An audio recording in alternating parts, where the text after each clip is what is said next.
astronaut to keep that play alive, an athletic play to get his hand on it. And for Bergeron, who had no shots on goal in game one, but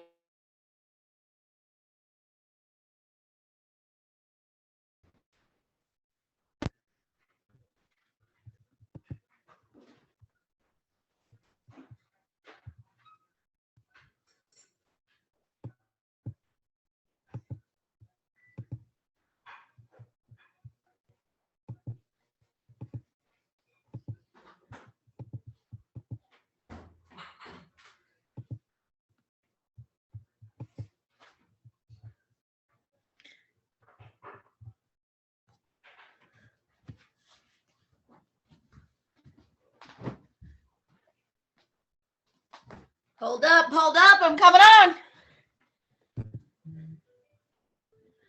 Here we are.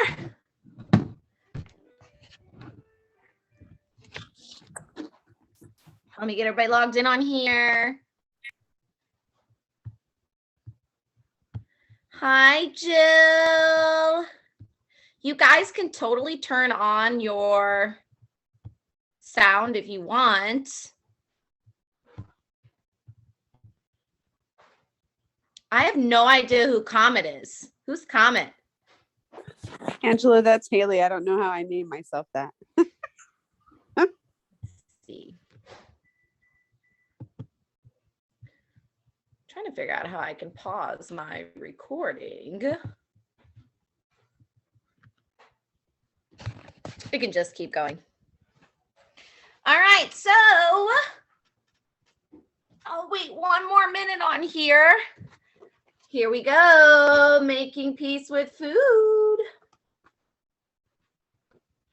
Okay, so I'm gonna go one more minute, and then those of you guys that are on here right now, so this is going to be recorded. So that's kind of up to your disclosure if you want to have an open discussion, because I created this book club for everybody to be honest, raw, and real. I will be here doing the same with you. That's totally up to you. But the biggest thing that we're going to do is make peace with food. That's the whole point of this first book, and to really just maybe shed some light on some different topics and some different issues at hand that go a little bit deeper. And I have a personal story to share with myself. So I'm going to wait, 30 more seconds, and then I'm just going to go straight into the aspect of the book club. Now, real quick, you guys that are popping on here live with me, you're going to notice that there is a chat section. So if you want to ask questions or you want to say something, so I'm going to come on here and say, hey, you guys should see a little pop-up at the bottom or wherever that chat screen is showing you, and it's going to say one. You're going to see one new comment. So if you guys want to, feel free to type something in there. Let me know that you're there. And then if you have a private question that you just want to ask me in that chat section, you can see where there is little check marks that you can ask just specifically. So maybe if, so Haley, awesome. Okay, so maybe if you have something in common, hi. Okay, I love it. Everybody's coming on. Okay, so I have Rachel coming on here. Love you, girl. So everybody, you can mute yourself. You can have your face showing. You can have whatever you want, because I'm on here. I'm going to be totally raw, real, and exposed. That is up to you. Okay, and so you're going to notice again at the bottom, even when you check on the participants, it'll say raise hand. When you raise the hand, it's going to send me like an alert that's saying, hey, somebody's got a question. It's almost like a teacher in a classroom situation. So we have that. And then again, the chat section at the bottom, when you see that chat, you could click on there and you can type something where it's going to automatically go to everyone. Or if you want to ask just a private question, that you can ask that. So it's going to say Studio 573 Fitness for me. That's on here since we're using the studio room. Okay. Since I can't see everybody and whether or not they all have their book, The biggest thing, oh, I love how Lydia's cleaning her face. Yay, you guys got your book. Okay, so I know some of you have read a little bit of it and some of you haven't. So what I want to do real quick with you guys that are especially popping on live, get you a notebook. And those of you that are watching this replay, get you a notebook. Because whether you're going to follow along as I read chapter 1, you're going to have questions. And maybe there's other things that you want to have answers to, or maybe just think about. Maybe there's something that you're like, okay, this week, every day, I'm going to dig a little bit deeper on this topic or do a little bit more research on it. All right, we got one more popping on. Oh my God, I'm so excited to have you guys all come on this book club. Mondays are now my days off from the studio. And so Mondays and Wednesdays, that way I get 2 days off. Okay, so real quick. Making peace with food. I'm just going to go from the top to the bottom. If you guys have it, this book literally does all of these things. And I've only read the first 3 chapters because I was like, whoa, I want to experience this first time with you guys as well, because it gets really raw and deep. So making peace with food, freeing yourself from the diet, weight obsession, overcoming yo-yo dieting, binge eating, food anxiety, body anxiety, and self-defeating guilt. I mean, I honestly don't know anybody that's ever walked into a gym that doesn't experience one of those things. So I think that's why this book is so important. And if you have the revised edition, there's an older edition, a newer edition. If you have the revised edition, it has a step-by-step self-help guide, personal workbook pages, advice for family and friends that you may know that are going through something, and updated, expanded resources. Okay, guys, are you ready? Let's dive deep into it. If you're following along, it's going to be simple. First, this first week, we're going to read chapter 1.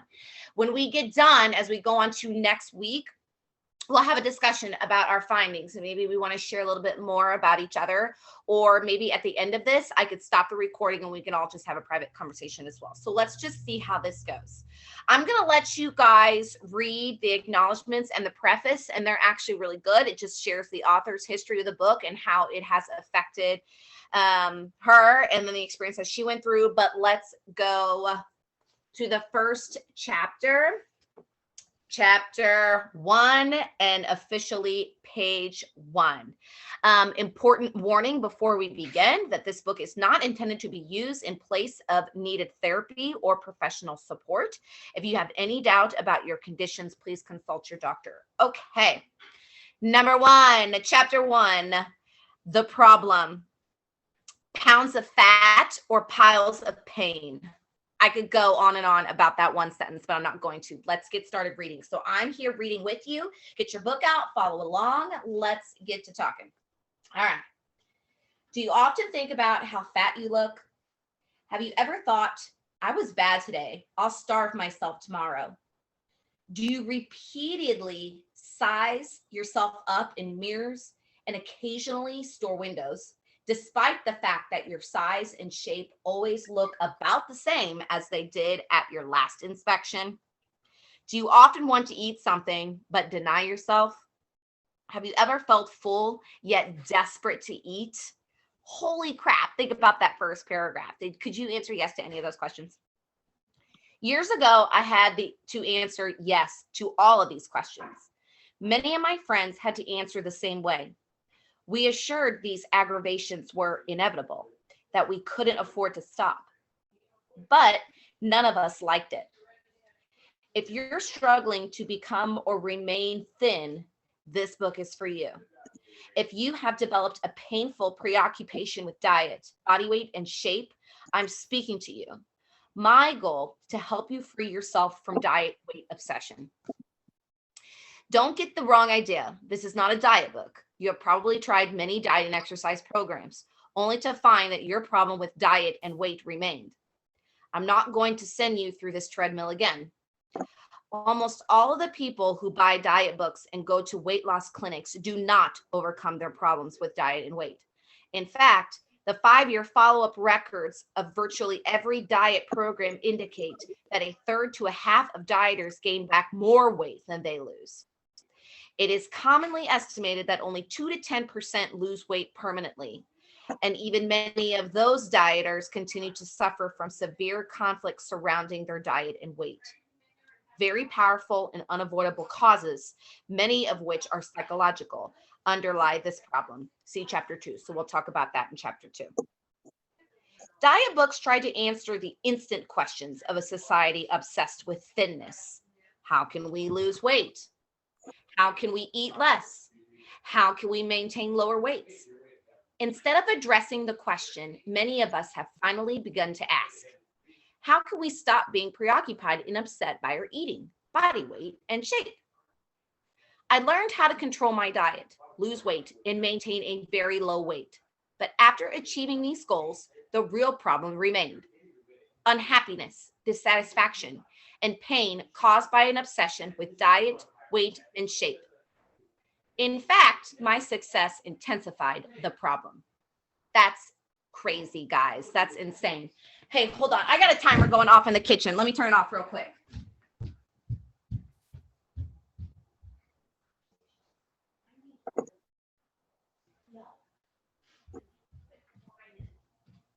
Okay, I'm back. Sorry. Okay, here we go. My personal experience in pain has been the primary source of motivation and insight for this book. I suffered through 3 years of dieting, binging, and yo-yoing weight in a 30-pound range as I struggled to become model thin. When I thought I had succeeded, I found myself maintaining a weight of under 100 pounds. I'm 5'3". By then, I'd stopped getting my periods. I felt cold all the time. I suffered from the most severe depressions of my life, and all of my sexual feelings and responses had disappeared. Nonetheless, I clung to this condition through a semi-starvation diet and obsessive exercise for almost 2 years because I was so proud to be thin and in complete control of my diet and weight. Most of these struggles occurred while I was a college student. My conflicts with diet and weight led me to write many papers on related topics, do my own research, run workshops for women who had eating disorders, and finally, write my thesis on the development of eating disorders. When I completed this work, I was still keeping my weight below 100 pounds. I knew that I had to stop dealing with the subject of eating disorders as a researcher and support counselor and begin dealing with it as a borderline anorexic who is determined not to become a full-fledged anorexic.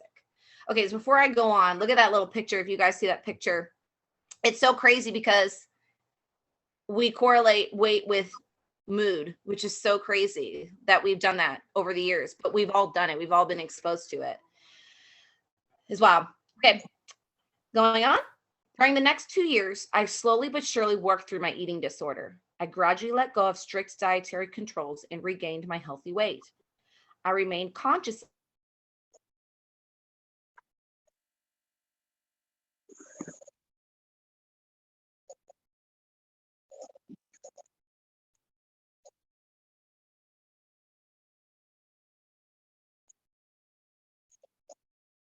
relief to let go of my eating disorder and discover that I was wrong. Most of you have probably heard of eating disorders such as anorexia nervosa, and bulimia. You may be wondering whether or not you have an eating disorder. So consider these questions. Do you want to become or remain slender and lean or slimmer than you are now? Do you feel that without dietary controls, which require much self-denial and effort, that you would become very fat? Are you tense or anxious about controlling your eating and weight? Is your self-esteem affected by the extent to which you maintain control over your diet and weight? If you answered yes to all of these questions, then you have what I call an eating disorder. And I will be the one right here, right now that could say that I could answer yes to all 4 of them. All 4 of them. I could say yes. I always think that I could be slimmer, that I'm always being super self-conscious and aware. Even if I'm trying not to be and I want to eat a cupcake at my nephew's birthday party, I'm still like, damn, that I really need that cupcake. Like, even though I may not feel bad about it, I'm still questioning my choice. So that's just letting me know I've created this unhealthy thought in my head that you can't enjoy a piece of birthday cake at a birthday party. I mean, that's just absolutely absurd, but that's what we have told ourselves over and over. Cake is bad, you know, instead of, hey, birthday cake and wedding cake is good. Cake out of a vending machine on a random Wednesday is bad. You know, we're not taught the correlation between them two. Okay, so go back to that page 3. You guys are going to see this chart. This is just one for you to like maybe circle and do the different things. And again, like one of the biggest things that I always said, and like it said at the beginning of this book, if you feel like you have something that's a little bit more extreme, definitely make sure you go and get, professional help. But I would say that a lot of people are in that last category, which is chronic dieting, just constantly feeling like we need to be doing something to maintain a specific goal or specific way. So that's just a little chart that you guys can work through. Okay, go back to page 4. We will continue reading on. Okay, at the top left, at the end of that sentence, many clinicians would disagree because they only recognize established eating disorders that have more visible symptoms. However, I define eating disorders from the inside out rather than from the outside in. Anorexia nervosa and bulimia share a group of common symptoms that cannot be physically observed. These basic symptoms are the shared attributes, beliefs, and fears of people who have eating disorders. You may not have anorexia or bulimia, but yet and feel like people who do. Oh, think about that. Okay. In that case, you probably suffer from what I call chronic dieting, the most widespread eating disorder of all. Drawing lines between people who have eating disorders and people who don't is not the most important issue. If you are at all uncomfortable with the way you deal with your eating and weight, then you have a problem that deserves attention and relief. You do not deserve to suffer. You need not accept that suffering. Isn't it interesting? And doesn't it cut close to home that without the T, the word diet becomes die? This is fitting for a number of reasons. First, because unaccountable numbers of people have literally died from their efforts to diet down to slenderness. People have died from liquid protein diets. People have died from self-starvation, still thinking, even on their deathbeds, that they needed to lose more weight. One of my friends nearly died from potassium deficiency because of a weight loss diet. Thus, many people have died and others are dying now because of absurd diets. Second, dieters all over the Western world are suffering little deaths because of their efforts to lose weight. Okay, top of that paragraph to a halt. This next section, I think, is very common where they say dying little deaths. So we're going to go a little bit further and maybe you guys can, like, this would be a great time for you to get in your journals and to write down. These are those times where you're not the most happiness or you wish things were a little bit different. You're feeling negative instead of positive. So here we go. Little deaths are those moments or hours or days when we are focused on our internal struggle between our hunger and our desire to eat and weigh less. Okay, holy cow. So many of us, we could be hungry, but we want so bad to weigh less. So that's an internal death. It's an internal battle. You cannot win that one. If your body is physically hungry, but you're mentally full, or feeling like you need to be doing something to negate those two things, that's a very, very, very important thing for you guys to maybe really think about. You can even highlight that right there, like how is that affecting you right there? Okay, going back, sorry. We die little deaths every time we're unable to enjoy ourselves because we have eaten too little. When we feel irritable and tired because we haven't had enough to eat. We die little deaths every time we feel annoyed, immobile, and guilty because we've stuffed ourselves half to death. These are little deaths because while we are consumed with that kind of torment, we destroy our ability to love anyone fully, to appreciate ourselves, or to enjoy living. Worse yet, those of us who are chronic dieters sometimes experience a prolonged living death. We stop feeling affected by people's situations and activities. We feel that our lives can no longer touch us inside. Everything is flat. Nothing is fun. Sexual feelings and responses are lost. When experiences decreases to touch us, life becomes meaningless. We even begin to ask, why bother living? Again, this is more extreme, but if you think about the prolonging effect of how we numb ourselves or how we make choices to feel a specific way, there's always an effect to what we choose to do. There's always a consequence. There's always, an affect and effects back and forth. Okay. I've written this book to help you reclaim the joy of eating in an unconflicting way. You can choose not to diet, and in doing so, choose not to die yet, not to die a premature death, not to experience the little deaths of a diet weight preoccupation, and not to experience a prolonged living death. Many more women than men suffer from diet weight conflicts and eating disorders. However, these are not exclusively female problems. Far from it. When I ran workshops at a co-ed college, men asked for help even though all advertisements were addressed to women. These brave men were part of a much larger group of male sufferers, most of whom were too embarrassed to seek help. Many chapters of this book can help men who are preoccupied with diet and weight, although it is primarily a book for women.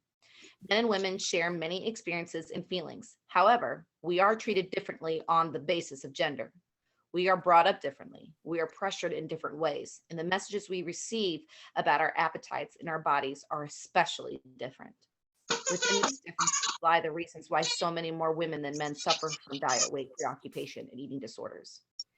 This is a book for women in that it often focuses on women's experiences, why we as women have developed diet, weight, preoccupation, and how we as women can reclaim our freedom from it.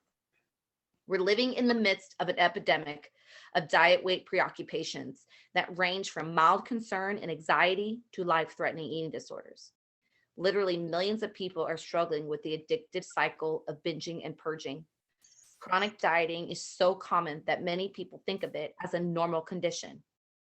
Thus, whether you are only mildly troubled by your diet and weight, or you are making yourself throw up 4 times a day, you're not alone. You are surrounded, in fact, by people who share your pain. Some of the causes of this epidemic are psychological, some are sociological, and some are cultural. Some are physiological, psychological, and some are cultural. The cultural causes are a particular challenge because we are constantly bombarded with influences that support the development and maintenance of diet, weight, preoccupation, and eating disorders. Nearly everyone in our culture takes part in and compounds these harmful influences. Without knowing it, people from all walks of life are supporting the epidemic through things they say and do.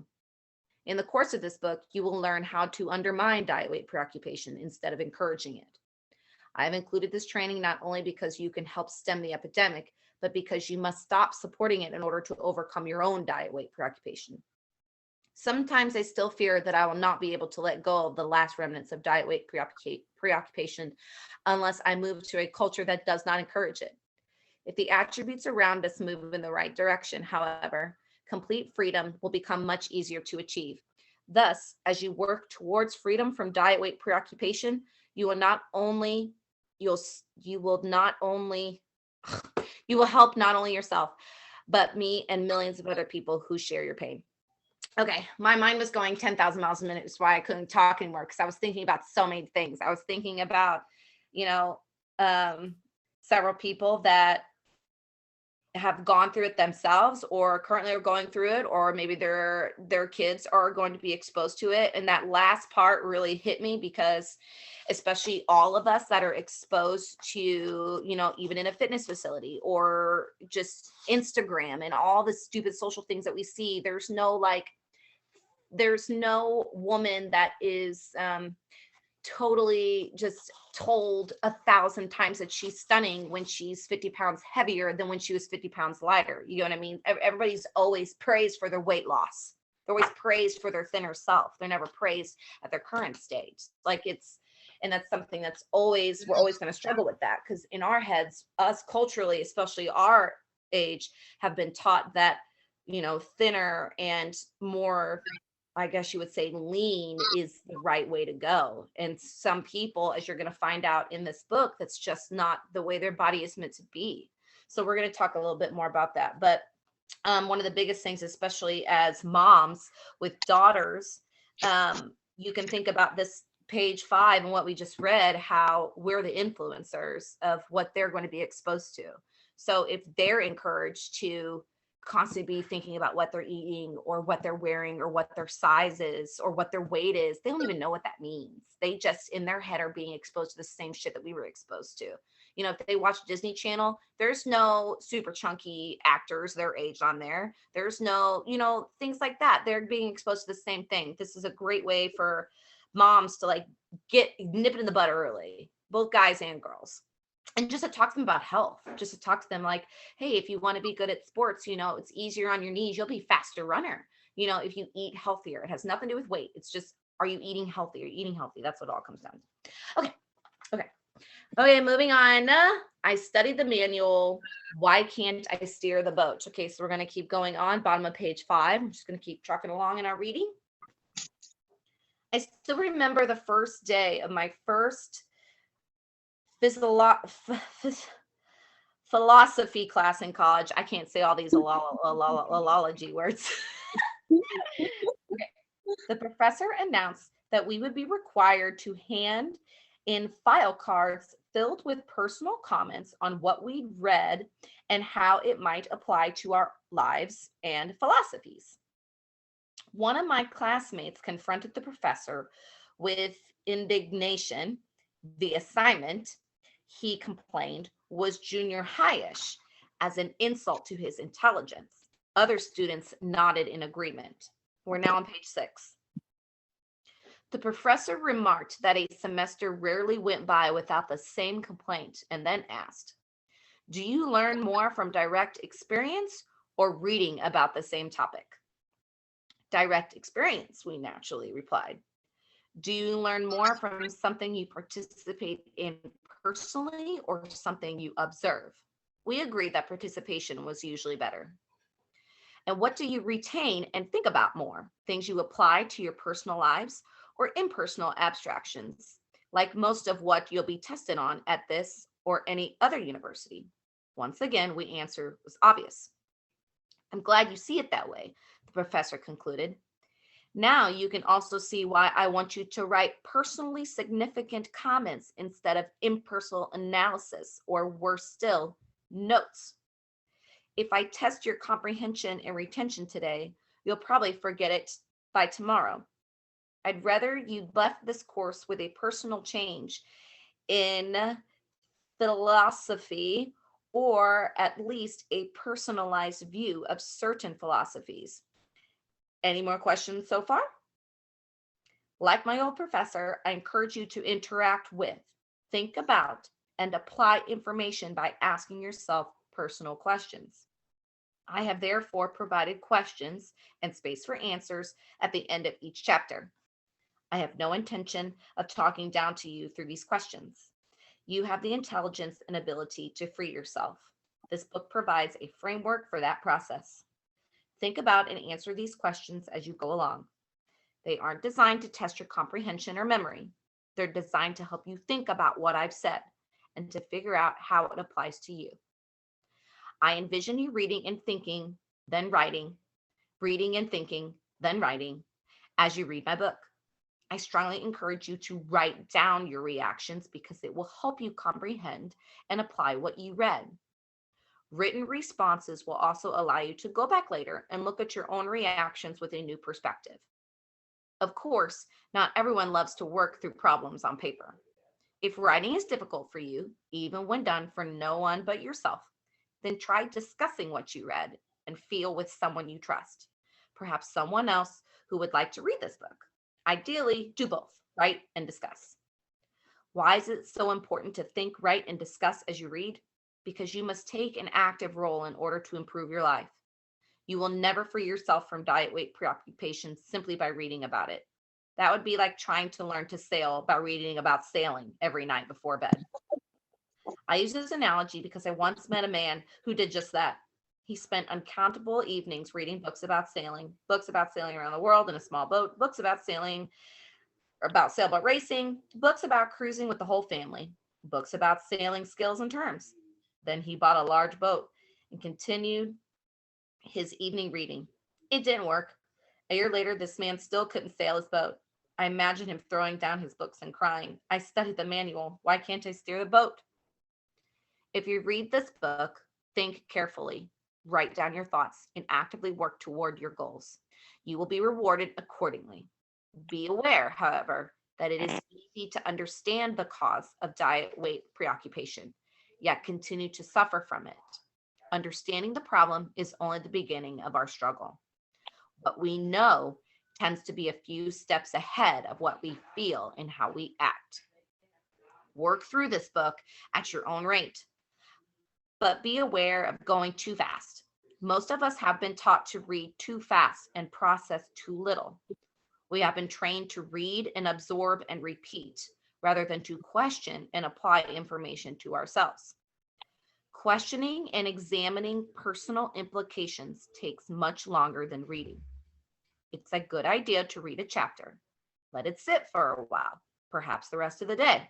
We're going to let it sit for a week. Review and answer the personal questions on another day. Then process the information through thought and discussion for a while longer before going on to the next chapter. This book is designed to help anyone who suffers from conflicts with diet, body weight, and shape, including chronic dieters, bulimics, and recovering anorexics. However, no single program can meet everyone's needs. The workbook pages can help you personalize and apply this program, but you may need further help. If your diet weight conflicts are severe or become severe, you should not use this self-help program alone. Get professional help as well. If you're very underweight or making yourself throw up, or abusing laxatives or diuretics, or extremely depressed or upset, you need professional support. In that case, see Chapter 10 to find help as soon as possible. Do not select a therapist at random. Fact. That is fact. Regardless of whether or not you receive formal therapy, the personal work required to gain freedom from your conflict with diet and weight will probably be painful. At times, you may feel even worse than you felt before you began to work through the problem. Don't give up or be surprised if this happens. Personal growth and progress rarely occur without growing pains, but it's well worth the struggle. Above all, don't isolate yourself. Be with people. Share yourself and your feelings. Let people in. At times, it is hard to see, but people are dying to be let in. You are literally surrounded by lonely people.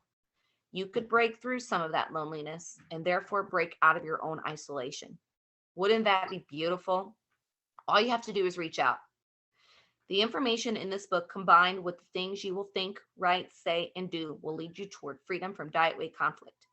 We can dramatically improve the quality of our lives. So on to happier eating and living. Whoop, whoop. Chapter 1. Does anybody have anything to say? Anyone? Comments? Chats?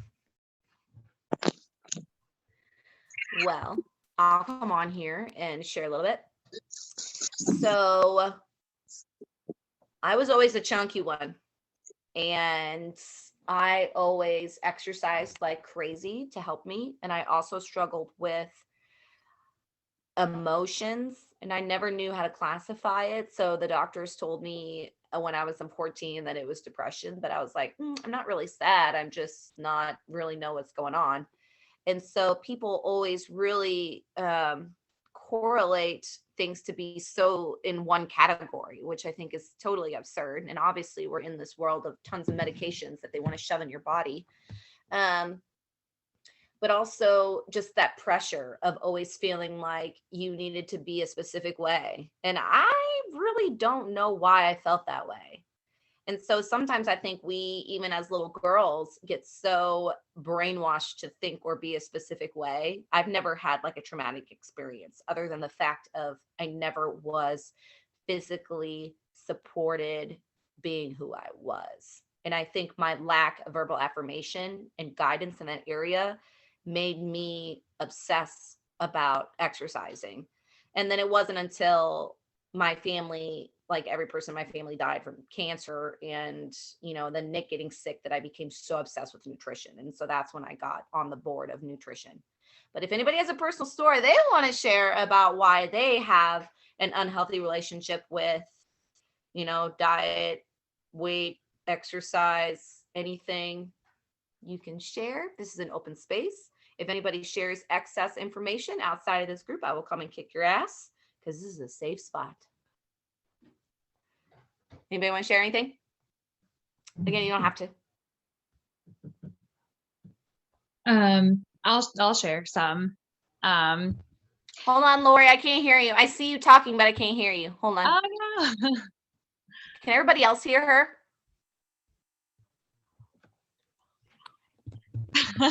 Yes, I can hear her. Okay, talk. Okay, Okay, I got you. Okay, good. Okay, talk. Okay. All right. So my younger sister has had Crohn's disease. She was diagnosed when she was 7. Um, so that's really young for back then. Typically people with Crohn's disease weren't diagnosed until they were 20. So this is like back in the 90s. So this was happening. So diet was kind of a big thing in our family. And my sisters, so I have 2 sisters, a family of 3. They were always kind of the skinny girls. And I was always a little bit more of the chunky because I was more into dance and theater than I was into sports like my other 2 sisters were, largely because of my younger sister. She needed to do something that was really active because of her Crohn's disease. But health really wasn't a big thing for us. And we didn't really make the correlations because she was so medicated. So for us and our family, medication's always been kind of the biggest deal. I've also always suffered from chronic migraines, so we've always medicated.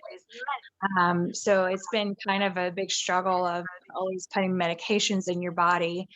And that came to last year.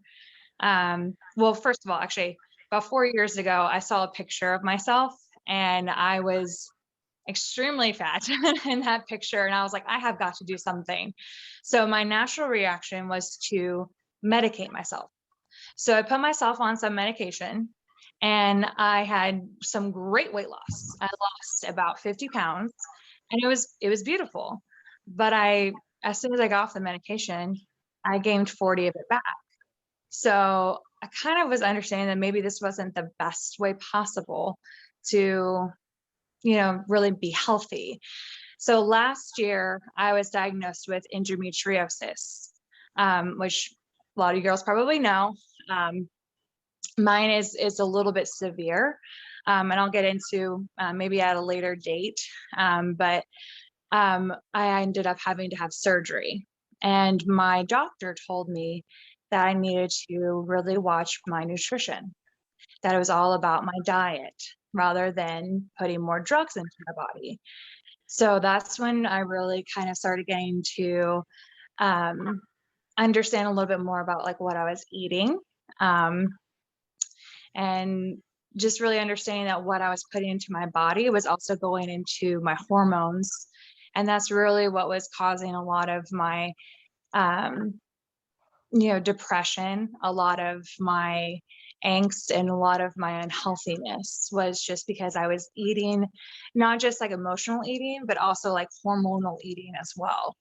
And a lot of that had to do with my endometriosis, but at the same time, it was also self-medication because I'm used to medicating myself, not just with physical medication, but with food medication. So it's been quite a journey, and especially the past, it's now May. So the past 5 months, it's been quite a journey. I kind of realized it a little bit beforehand. I really started in January, but I've been really super diet focused because I've known Angie since we used to live together. So I've known her for a very long time. So I reached out to her before, January started, and try to get involved into that. And that was it was something that was really important to me. So the exercising has been more since January, but the nutrition has definitely been more around the holidays, which that actually was really helpful too, was being able to eat well during the holidays. So it's been a great journey so far. And I'm really excited for this book and to how to not medicate myself with pills and with food. I love how you said that you use food as your medication. I've never heard that term before, but that's brilliant because it's like when they say I'm going to pop my happy pill. Well, most people would be like, oh, I'm just going to eat an Oreo or something, so I like that you use that term, food is medication. I need to write. I'm writing that down. Writing that down. Yeah. You can actually thank my younger sister for that because she's the one who did that. So yeah. You guys seeing this? Are you seeing this deer bust behind me? Isn't it beautiful? I'm loving it.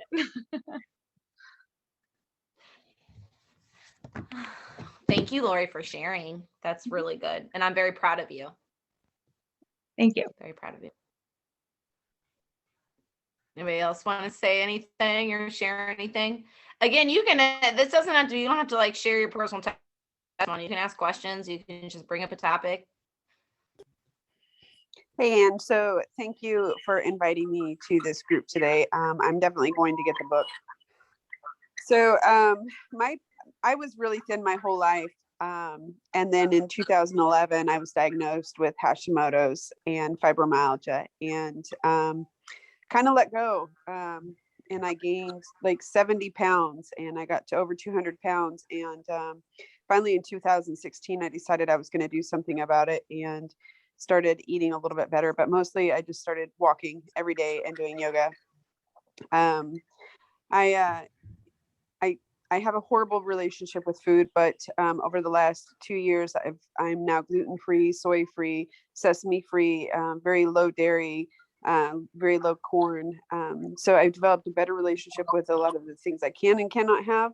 And I do well, about 5 days, and then I binge eat for whatever reason. I definitely have an eating disorder. And while I can say I eat healthy, there's that night where I sit down and eat my gluten-free cookies. That's the whole container for 1,300 calories. And so there's where my problems are with weight. And I definitely am insecure because of my size.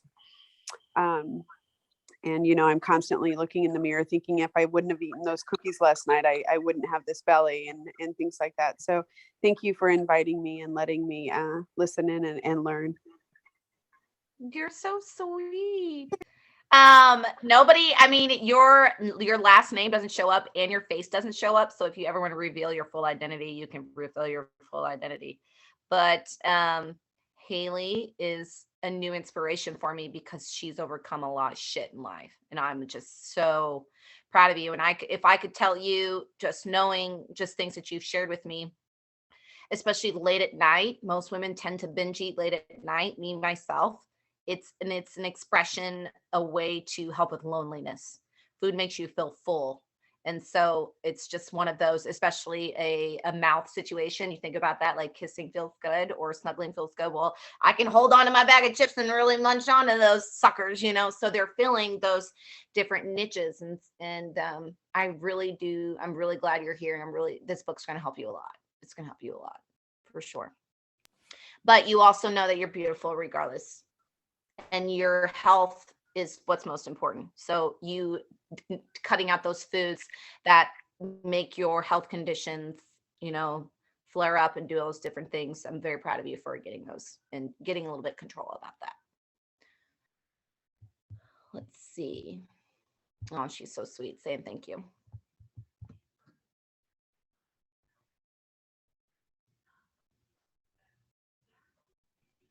Anybody else? Got anything?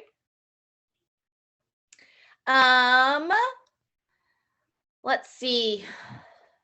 I would say the best thing that if we want to get off of here, or if nobody wants to chat anymore, we can always make maybe a little private group. Maybe we want to share some things with. We can always, I can figure out a way to make a private group for people to join in that way. If you guys, maybe you heard something, or maybe you've experienced something that you think could be beneficial. So if there's somebody that relates to Haley, or somebody that relates to Lori, or Jill, or me, or Rachel, or Lydia, you guys can just message each other too. So that's kind of up to you guys. And we'll see about next week. And if you know any other ladies that you think that would really benefit from this, like, this is real. This is some really good stuff, as they shared. I feel like chapter 2 even gets a little bit more nitty gritty, but like they shared, and maybe it would be good for you, go back and read it again. Go back and read chapter 1 again, since they're short chapters. Highlight bits and pieces that really hit home to you, and just really study them. private group is a good idea. Jill Schulte, I'm camera shy. But Jill, you're so pretty. I understand. We'll make a group chat, then you can always say something in there. Sounds good. Okay, well, did everybody enjoy this little meetup? I want, like, when we do this, I always want it to be less than an hour. I want it to be quick. That way we can read. That way I know the reading is getting done. You guys can reread it again, and then we can always have some time for discussion. We can go from there. Jill, people my age are like that. You silly Millie.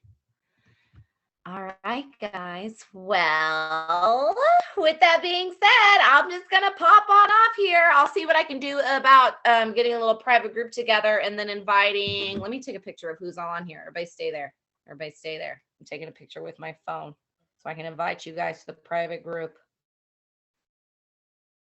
That way I know. Smile. Okay. All right, guys. Well, it was good to chit chat with you. So let's focus on this. And then next week, we'll go on chapter 2. So I'm just going to keep it at 7 o'clock every Monday night. It's a great time for us to get going. Good motivator for the week. And we'll go from there. And I'm pretty sure like 5 of you are in Booty Boot Camp. And then so y'all, we're all always working together. Some of you are in Meltdown too. So, all right, guys. Love you. Thanks for popping on. Bye.